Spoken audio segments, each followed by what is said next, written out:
But apart from Luka Doncic, why else are Lakers so difficult for them to match up with, and how might they be able to take advantage of them?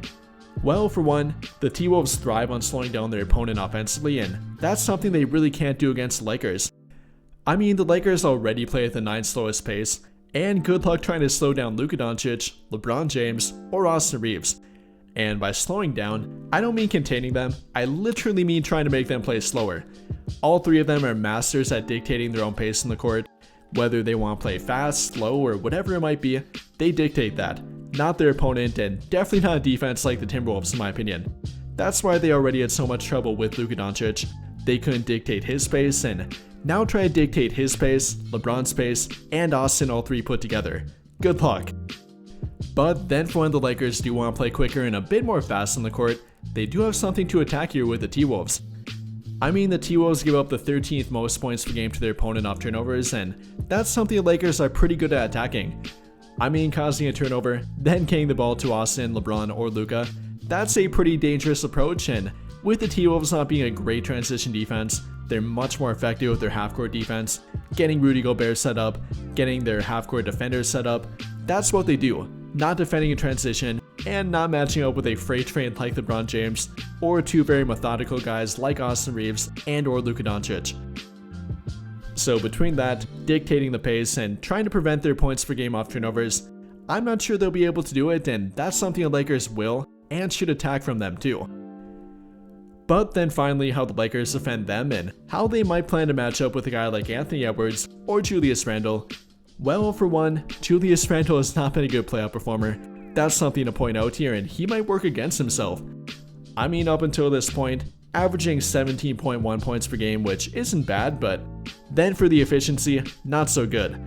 In the playoffs, only shooting 34% for the field and a paltry 28.3% from 3.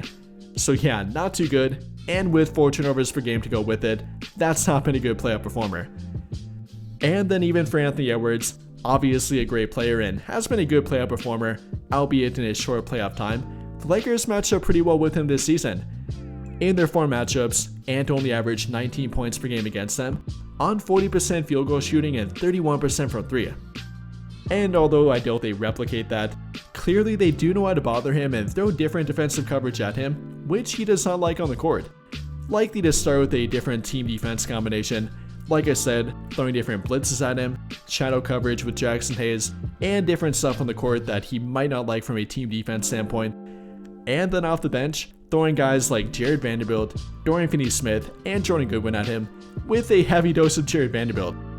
And like I mentioned before, that has worked and has bothered him directly, with those two picking up double techs in their last time out, Vanderbilt being very physical with him, those two jawing at each other and definitely having some kind of feud. That should be a fun matchup to watch. Vanderbilt's an elite defender and he does like to match up with Anthony Edwards. So between that, the team defense concepts, different double teams and blitzing techniques to throw at him, I think they've done pretty well against him and hopefully will again, albeit not stopping him or probably even containing him in some games.